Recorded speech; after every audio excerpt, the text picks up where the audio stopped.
I'm interested in what they got to say. All right, I'm interested. All right, so let's watch.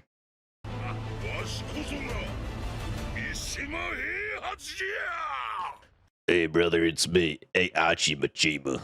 I'm back. It's me, Heihachi Machima. So I guess to start this off, why did you lie to us? How is Heihachi coming back from? Yeah, the dead? Harada, And, answer that. You know what made you want to bring Heihachi back as the third DLC character? I mean, bro, why would they bring back Heihachi? Because it's not a Tekken without Heihachi, dude. It's just like Street Fighter bringing back Bison. Of course, they're not gonna let that character just be dead, bro. So it's their main villain, bro. You know. And he has so much to do with like the structure of like the actual world itself. He's the father of Kaze. He's the grandfather of Jin. You kind of need him, man. Here's the thing too, right? It's like, I think fighting games have it's not a problem. It's not a problem as much as it is a dilemma. You have story in your game, right? A lot of fighting games now have story, right? And more so now than ever, they're trying to develop those stories to a very coherent, linear, fun, story. It doesn't have to be like goddamn Shakespearean fucking written, but good. Issue is that if you're gonna have a fighting game, your story's about fighting, it's about world-ending events or stuff like that, or character events, you're gonna have characters that probably die. That probably die. Your fans like to play as those characters, so what do you do in the next game? You can't not put them in, but it also doesn't make sense for the story or the construction of the game or the narrative bordering that you're making the game to have a dead character playable. It's almost like you're either going to be spoiling that character is going to come back to life in the game, or people are confused like, why the fuck is he in here if he's dead? Now, that's the dilemma that a lot of fighting games are in. How do we have stakes in our story for our character development and stuff like that if we can't kill anybody off? And it's not just fighting games that have this. A lot of franchises have this issue. It's tough for, I would say, fighting game developers to stick with killing off their character. He didn't mean to lie or anything about that. It was, Tekken 7, really focused on the story arc between Heihachi and his son, Kazuya. And so we really wanted to show that kind of final conclusion. And he seemed to die at that point, right?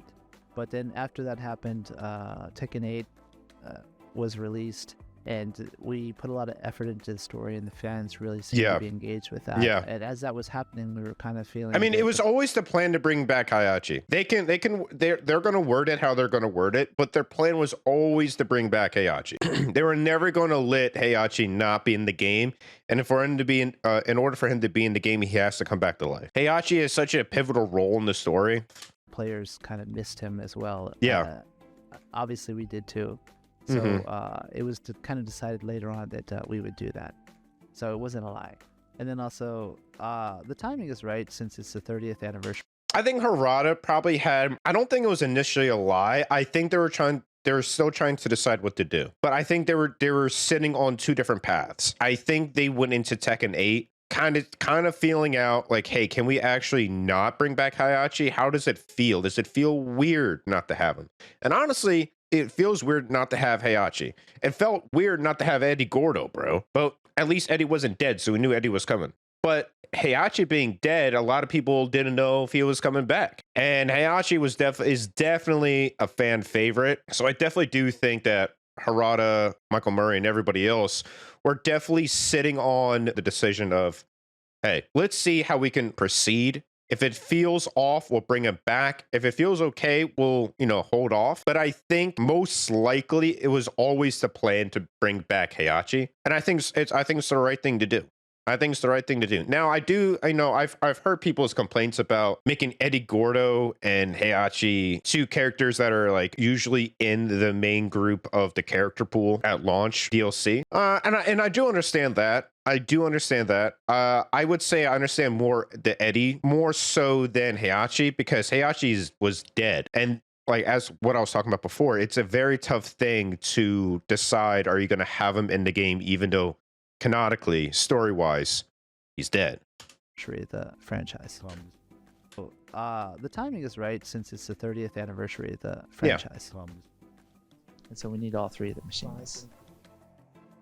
The most iconic. Yeah, I really do think if you play this story, you see how everything's playing out. Like Kazuya and Jin are seemingly like going to get back together, and it's going to be a father Kazuya and son Jin combination to take out Reina. Because if you saw what happens at the end of the story, you can see why they had to team up against Reina. And to really fulfill that, to really navigate that compass of story, bringing back Heihachi, a grandfather, a father, and a son, having to take, you know, teaming up those three big Mishimas, right? The most pivotal characters in the Tekken franchise, Jin, Kazuya, and Heihachi, teaming up to take out something would be fucking epic. So I do think this was always an outline, and most likely their main outline. I don't think it was necessarily a lie from Harada. I think they were still trying to decide on how they were going to proceed. This is definitely, in my opinion, the way to go. This is definitely the coolest thing that you could do. You have those three, that trio, teaming up for the first time and not fighting each other and throwing each other off cliffs, pushing everyone into volcanoes and, you know, punching devil power through people's chests and shit. Yeah. Like in the series, right?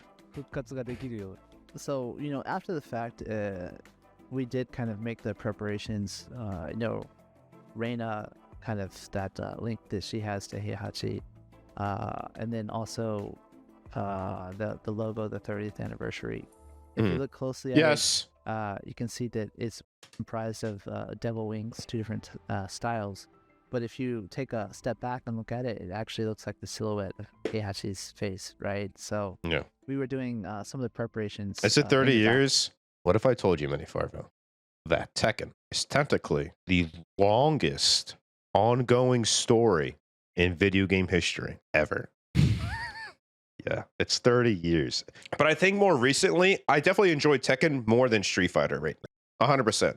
And I think the story really pushes that a little bit more because I've really enjoyed the story. And I've really started to love playing Tekken 8. Background. I know it's early, but can you tell us a little bit about how this Tekken 8 version of Heihachi will be different from previous iterations? And he's young. I realized that there's two different versions of Heihachi that they show here. This one, he's super fucking young. He is his young version when like he fucking yeeted Kazuya off the cliff, right? So now we're seemingly getting young Heihachi as well. Face, right? So I don't know how that's going to play out. Some of the preparations in the background. I know it's early, but can you tell us a little bit about how this Tekken 8 version of Heihachi will be different from previous iterations, and maybe like how he'll use heat to his advantage? Like you imagine, it is a bit too early to be talking more details about this character.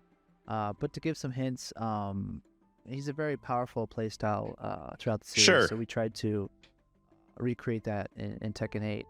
Yeah. Historically, Heihachi is a fucking brick wall, right? The monks in the footage and what he has to do with them, and that maybe will dictate some of his. So this is still this Zaibatsu well. So stuff. there's some hints there. We hope that you look forward to hearing more about it. Damn, you look sick, dude. Dude, he's gonna hit so fucking hard. I have a feeling that Heihachi is going to be one of the strongest, like hardest hitting characters in the game.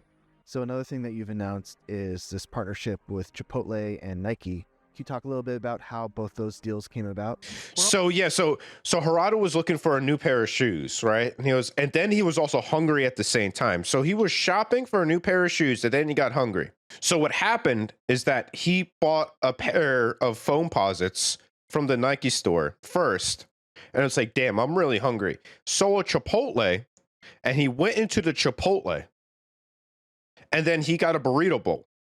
Issue is that Chipotle ran out of the actual container of the bowls. So Harada took off the shoes that he was currently wearing, that the ones he just bought, and he gave them the shoe, and then they put the Chipotle in the shoe, and then he ate it.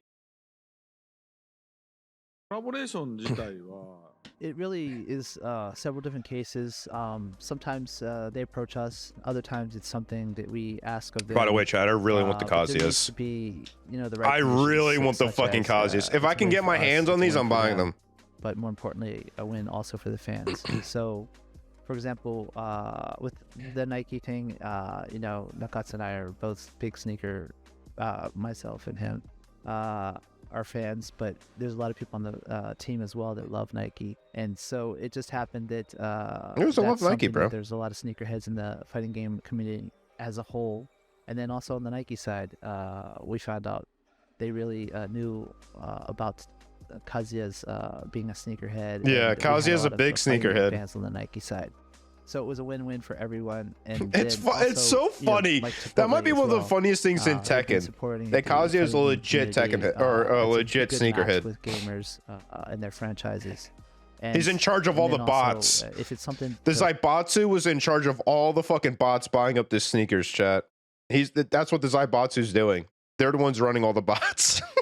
fans are enjoying, obviously that's good for Kazuya's us trying to from our cop side every as pair well. in the world. So it came about that, hey, that's a win for everyone, let's do it. So although the start is different, you know, the conditions are pretty similar. So we're half a year into Tekken 8's life cycle. How happy are you with how the game has been received by fans? And then separately, how have the sales so far met with your own expectations? まず売上規模から言う After the game release, it's been 6 months, like you said. Yeah. We're happy with how the title's performing. It's continuing at a faster pace than the. Yeah, they gotta be super pumped with their sales. They definitely hit the mark to making Tekken a much more appealable to a more casual audience, a much wider scope than before, where now they can really put new players into the driver's seat of Tekken and just have fun with like what they've done with simple mode of how you can fight. You don't need to do extreme combos. And you don't need to like learn Korean backdashes to kind of nerf Korean backdashes, and just normal backstep works very well now. They definitely found a way to put make it much more approachable to new people. I would say that Tekken was probably the most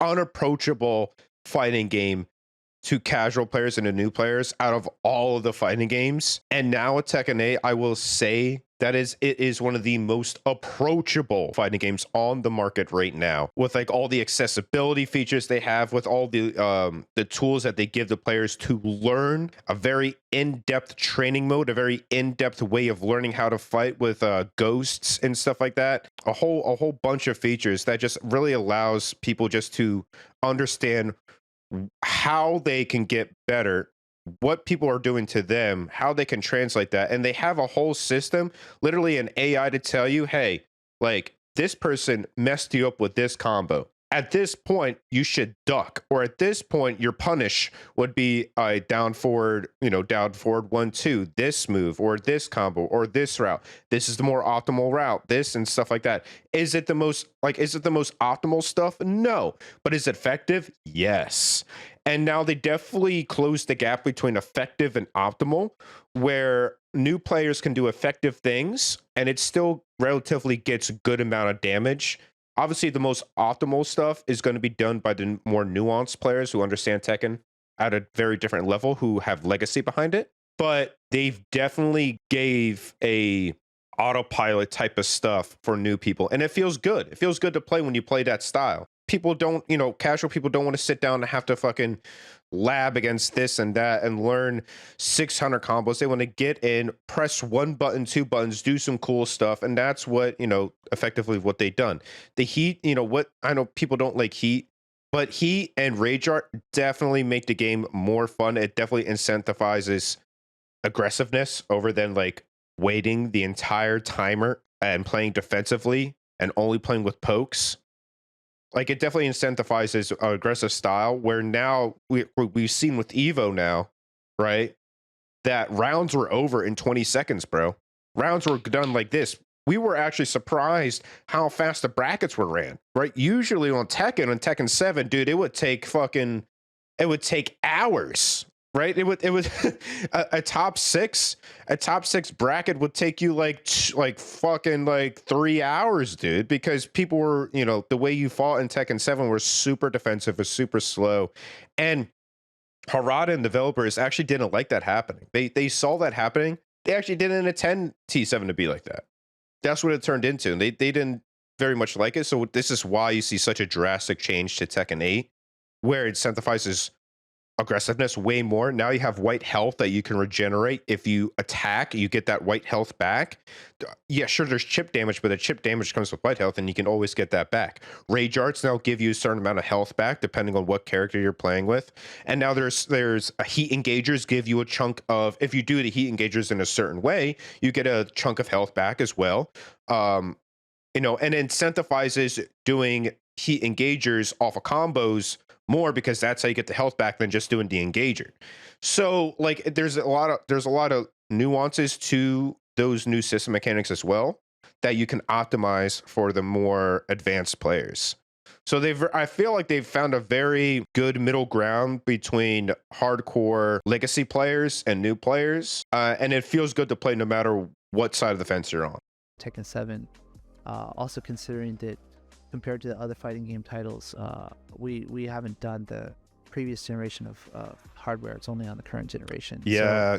So, yeah, dude. This game looks amazing. Playing this on 4K, dude, it's like, this is real Unreal 5, dude. This is like Unreal. This is Unreal 5. This is true current gen shit right here, this game. This game looks fucking beautiful.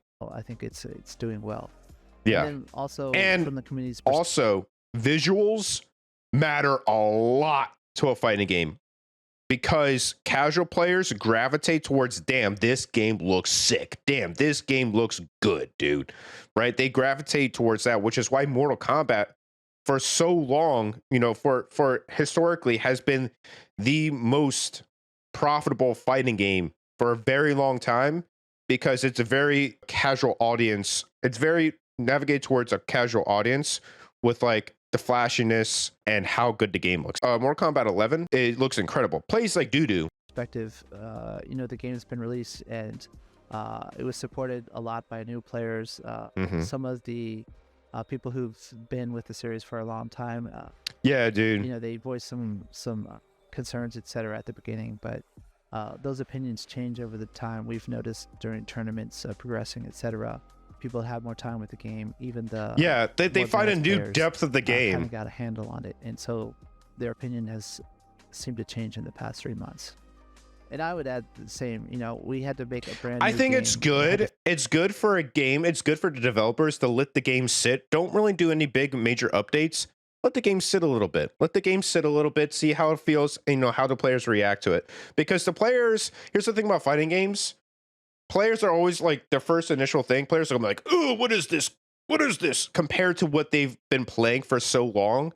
If there's any type of changes, they're going to be like, ugh. But if you let them sit with it, right? If you let them sit with it, they'll figure it out. They'll get adjusted to it, and they'll start to like it, because you have to understand that a lot of fighting game players put a lot of goddamn time into that game. And so to have like a big system change, and Tekken 8 comparably to Tekken 7 it's a very big difference. It's a very big difference, just like mechanically, overall, how the game feels to play, and the nuances of it have changed in a pretty drastic way. Tekken 8 was great. Tekken 8 is great. I agree, proper installment. So Nakatsu and his team really changed the game system a lot, and really clarified the key concepts of the characters and their strengths and weaknesses. And also, we did an update recently that addressed some of the things that the older players didn't like, maybe enhancing some of the defensive options, etc. So yeah, so and they're the developers are constantly listening. Tekken, here's the thing about Tekken 8 now. Tekken 8 has drastically changed how Harada and the Tekken crew listen to feedback and implement changes to the game. Like, we're seeing crazy back and forth between developers and like transparency with the developers of Tekken, with Harada, Michael Murray, and the crew, way more than ever before. Way more than ever before. Like, they're seemingly an open book now, and they're taking all the feedback and they're applying, and they're, you know, testing out things, you know, even game modes. It's crazy. currently. Many of the core mechanics of Tekken 8 have changed since the game was first revealed. Like specifically, I remember how the heat mechanics worked a little bit differently when I first saw it. Now that you've had 6 months since release and they've adjusted a few things, which is good. Players and top level pros, do you envision any more sweeping changes to the core systems in Tekken 8, or even some new additions? Like you said, we've made some changes to the heat system after release. The reasoning being that although the concept was clear and we felt we achieved it, that it was very fun to be on the offense and to open up your opponent and to be able to do damage, etc.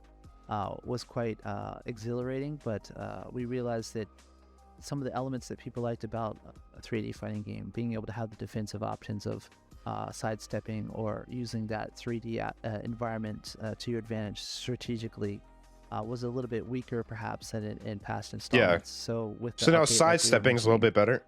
We enhanced those features a little bit more. So we currently think that the game is in a good place. And, it is. I think it is. We've already announced this to the player base as a whole, but we don't plan on making any sweeping changes to the game system itself. I don't think you should. I think you have to wait more. Let Tekken 8 breathe a little bit more. Let Tekken 8 come to life a little bit more. And then if you see like major issues, then change some things. Because you're always going to get, people are always going to make a bigger deal out of things that aren't really that big of a deal. That's just the nature of things, right? Especially in games. So, but if you let it sit, you can usually find out if there really are issues. We plan on proceeding with this, although we'll continue to be fixing bugs and things like that. And also, like we talked about today, more about the product as a whole, adding new features or making quality of life improvements, trying to make it the best Tekken we can, since it is, after all, the 30th anniversary of the series. I mean, this is the best, in my opinion. This is going to be the best Tekken they've ever made, right? It's got the biggest. So Tekken has the biggest net, all players, casual and hardcore. It's seemingly going to have the biggest roster ever. It has the biggest budget ever Tekken's ever had. Everything's leaning towards that. Historically been a series that has included some kind of off-the-wall characters like Gon, Mokujin, Roger, Alex, Kuma. People are very interested in this. Since Tekken 6, though, it's only really been Kuma and Panda representing that kind of character archetype. Do you think Tekken as a series has largely outgrown those types of characters, or is there a chance that we could see those characters come back? A lot of people want those goofy characters back. The strategy, the thinking behind the franchise hasn't changed. It's not like we're intentionally removing those characters per se. But if you really take a close look at how they were back in those iterations, it was more of like they were joke characters, compatible characters in Japanese, which means like the moveset is another character and it's just the skin is different, right? Yeah. So there are many of those characters in the past, not just the animals that you mentioned. Here's the thing: they made those characters as joke characters, and they gave them their whole moveset, right? But they were mimicking other characters. They're always mimicking other characters usually, and they were never supposed to be taken very seriously. And over the series, we've tried to flesh them out and to do away with that portion. So making sure that each of the characters are unique. So even if you have Kuma and Panda, their moves might be slightly different, or their rage arts or whatever. They definitely feel very unique now. Panda and Kuma definitely feel pretty unique. And it wasn't intentional that the other characters are not making an appearance. That said, in order to they definitely feel like their own character. Include characters like that, we'd have to have a roster of like 60-some characters. Yeah. Which just isn't viable from a launch, and then also exactly for the player base to learn how to play against that number of characters is a lot. That's what I'll say. It's good that there's you don't want to start with like a insane crazy amount of characters. I mean, you can, right? You can. But definitely with a game like Tekken, it's very difficult because Tekken, one character will have like 300 moves, 250 moves. Tekken is like the most heavy-handed with moves and combos that you can do than any other fighting game, any other by a wide margin. So if you have 60 characters with a move list of 250 moves and you have to learn that to play competitively, or like two people who just want to play the game and kind of learn it, dude, that's a daunting task. We wouldn't say they're not going to make an appearance ever Tekken again. has the most options out of any fighting game. So guest characters have been an important trend in fighting games, and Tekken, obviously no stranger to them. What are your thoughts Negan, in general of having guest characters in your games, and do they come with any sort of unique challenges Akuma, that maybe the average Tekken fan might not think about, as just from the perspective of a fan? Where the fuck is Tifa, Harada? There is some things that maybe are behind the scenes that most people won't notice, that there's got to be a variety of conditions that align. We want that particular character in our game is the start. Does that IP owner want their property in our game? And then maybe both say, yeah, that's awesome. That's how Akuma came about, right? There's in timing, like for our franchise, when do we want that character to appear? Akuma was probably maybe they're like, no, we have plans, we can't have Negan was definitely the most like, what the fuck are we even looking at type of thing. Akuma was definitely the sickest shit ever put into fucking as a guest character, probably the sickest announcement for Tekken. That's insane. Or we have plans that are coming later, so it has to be like right now. And then and just to make him actually part of the canon story, kind of wild. There's a variety of conditions that have to occur before all this can work out to be in the game. And then I was just mentioning that even if that happens, which is the hard part, right? And then if you're using like a famous character that has a well-known actor attached to it, and their schedule is insane, you have to be able to find time to get them into the studio to record voice lines. Right, like Negan. I bet Negan was tough. I bet Negan was super tough. Quite a challenge.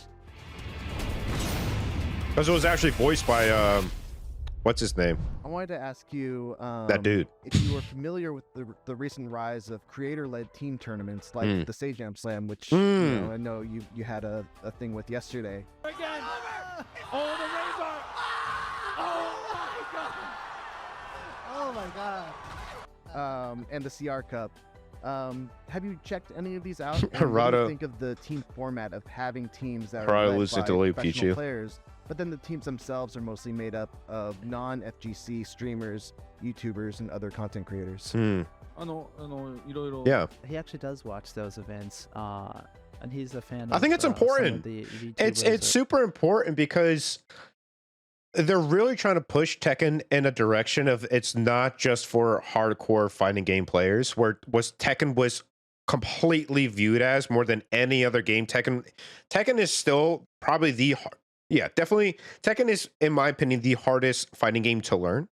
But before, like in T7 era and previously, it was looked as a goddamn mountain to climb to even approach, Now it's definitely like way more approachable, way more approachable, and incentivizes new people to give it a shot, to try it, which is very healthy for the game, to kind of quote unquote gatekeep Tekken into, oh, this is the hardcore fighting game only for these type of players, right? I don't think that's very healthy. I think you need a balance, and because like the community can get very, I want to say very, I mean, it is toxic, but it could also get very restrictive. You only hear a certain type of quote unquote criticism or like feedback. So I think it's very healthy for the game to go into that direction. Or streamers as well, that maybe not. And now more so than ever, people are looking at streamers to really feel out if the game vibes with them or not, then purchase the game and see if it works for them.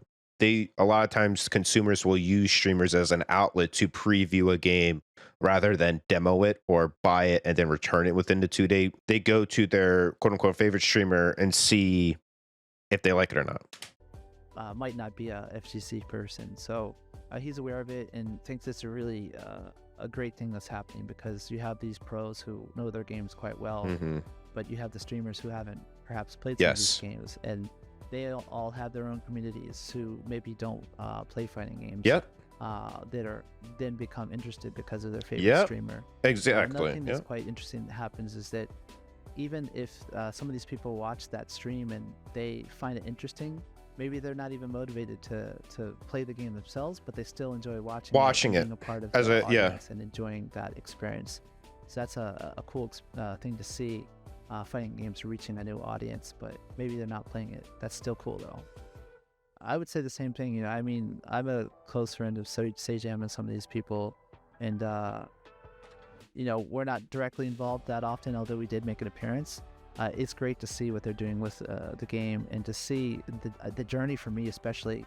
I was watching Lily Pichu, and to see her start off with no knowledge of Tekken, and then she just becomes so engrossed, and I see her face the hurdles that beginner players face, and then she overcomes them as she's playing people online, and then to see her face new problems as an intermediate player. Yeah, it's cool. See that journey is really cool. Yeah, it's really cool. And to see her community experience that and grow with her is just totally awesome. Yeah, and just like, I love seeing it from this perspective of seeing the love of fighting games in real time blossom in someone, right? Right. How was it launching on console and PC without an initial arcade release? Yeah, that's a good point. That's a good point. This is the first time ever that Tekken has released on PC and console and no arcade version. Way you develop, and it drastically changes how you develop the game. Drastically. And how you release it. Back in the day, it was, I guess you could say, a bit easier because we start off with the arcade iteration, which just includes the battle portion of the game. So that pretty much like a demo. It's pretty like a pretty much polishing that very polished demo before moving on to the console, in which you start adding the various modes and other features that the console version received. But since we don't have that now, it's like you have to provide everything from the start. You have to do the it takes a lot more resources to do it this way, which is why they've definitely benefited from having the biggest budget ever. Systems, all the stuff that goes into the console version. There's a lot more things that can go wrong, at the same time, and more people are going to experience a way more portion of people are going to experience any issues that you have that are in the game, because it's releasing on PC and console first, right? Well created. And it's just it's really or only intense. PC and console. That said, back in the day with the arcades, there wasn't a worldwide connected internet and the fan base and all that, so the communities were really localized, and to get feedback, it was very hard. You'd have to pretty much go to that location. Well, I think it's hard. It's hard both ways. It's hard to get the physical. It's like just in the arcades, it would be hard logistic wise to get the information back to you, because it's all done on location on the arcades. But I would say it's also difficult because now everyone can submit to a forum issues if it's online, because now you're getting way more people. Now you're getting way more people talking about it. So now you have to sift through more information. So it's difficult either way. Where now, although we have to create everything at the start, and it's quite intense, we're more easily able to get feedback from the community, because you get a lot more of it too across the world, and it's easier to access some of the more advanced players as well to get their feedback with the game. Yeah, so that does help. So there are the challenges and drawbacks, and then also the feedback. It's easier to get, but you're kind of the thing is that you need to have a good competitive environment, and you need a good casual environment, because the competitiveness now for Evo, and now the competitiveness at Evo is generating so much hype for these games, and Evo's bigger than it's ever been, and it's reaching an audience that it's more than it's ever been. So now it's more imperative than ever that you have a very healthy competitive scene as well as a very healthy casual scene. So you have to put a lot of time and resources into both factions. Well, because they feed on each other. They promote each other super well, right? A good competitive scene, right, and a hype, right, generates major hype from these major tournaments like Evo to a general audience that oh, that's sick, I want to try that out. I kind of like fighting games, I'm going to try fighting games out. And then on the other side, if we have a very good, healthy, casual pool of players, that promotes a wide range of players in your player pool when you play online. So now it's not only you're not only playing the goddamn most sweatiest, technically sound, mid-maxing, what's the most optimal route combo, my reaction speed is fucking, light speed, right? Those are not the only players. So now you have such a wide variety of the player pool. And what that helps is that it creates an environment of new people learning new stuff. And it's not this, you're not running into the same people all the time. So they bounce off and feed off each other very, very, very well. So now it's more imperative than ever to have a healthy competitive scene and a healthy casual scene.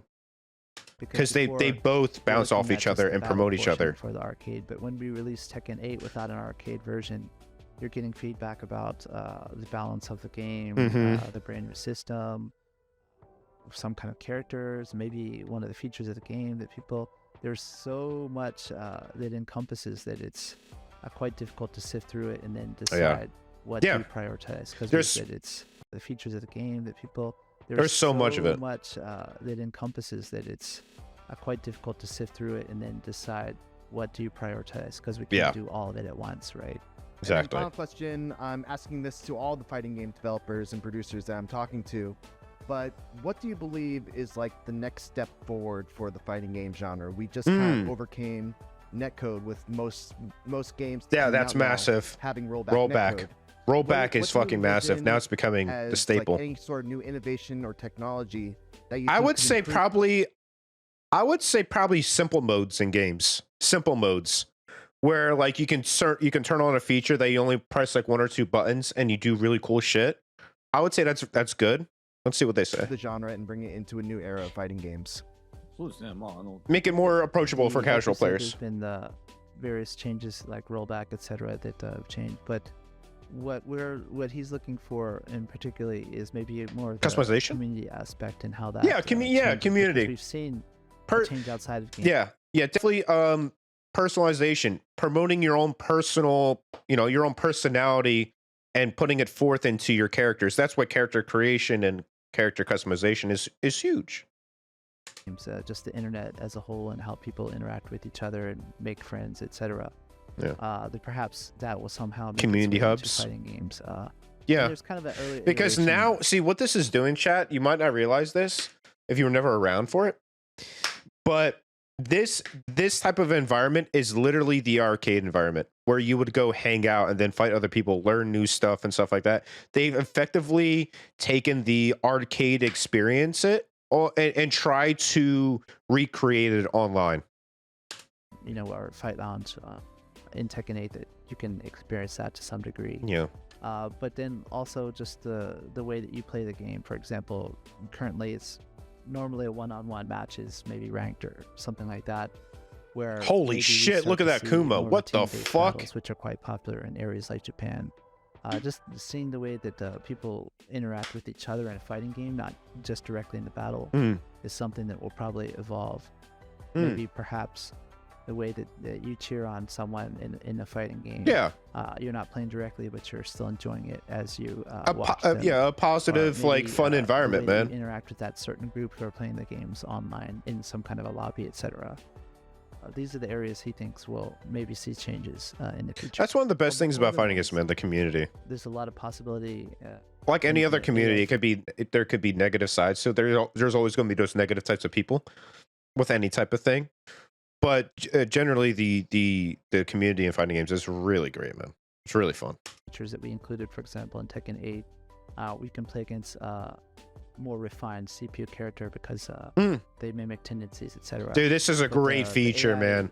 Characters, the Ghost example that we have. The Ghost is an amazing feature. This is probably the most casual friendly system that they put in, and it's great, dude. This system teaches you literally. So you can download someone's Ghost that you fought before, meaning that you can download. It's an AI system where the AI reads and understands a player that you fought before, and they've downloaded like their tendencies and stuff like that. So they're mimicking that player that you fought before, so you can fight that Ghost. You can fight them almost like a clone. It's not just to battle against them. It helps point out your flaws and help you practice and enhance your weak areas. And this translates this ghost thing can translate to more experienced players as well as the casual player. The AI version of yourself and allows you to more you can play yourself, dude. Your own weaknesses you can see, dude, it's an amazing feature. So you can play your own ghost. Talking about that online community and how you interact with them, but then you also have this kind of AI companion to help you in your journey as a player, and they're kind of interwoven as he sees it. He's joking that maybe from the AI players, when you beat them, they're gonna start sending you salty messages like real players.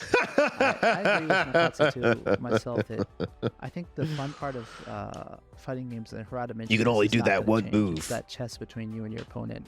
But we see that it's often hard to get people who have no knowledge of fighting games to get to that step where they find out why fighting games are so amazing. So I think like Nakatsu and his team, some of the things that they've done with the AI characters, or I don't think he talked about it today, but the replay against you and an opponent. Yeah, the replay is amazing. The replay is another amazing feature because they literally have AI telling you what you can do to punish or how to avoid. Iteration. I think those kind of things where it helps people get to that point where they can enjoy the chess is some of the evolution we're going to be seeing as well. Yeah, dude, this was great, man. This was awesome. Really good stuff. I am definitely excited to see more of where Tekken 8 goes in the future. I think it's a very good, they're on a very good path right now. I think they're promoting a really good competitive scene, very healthy competitive scene, and a very healthy casual scene. And I think they're going about it the right way. They're not doing anything majorly drastic all of a sudden. They're kind of letting the game settle. The game's not even been out for a year, man.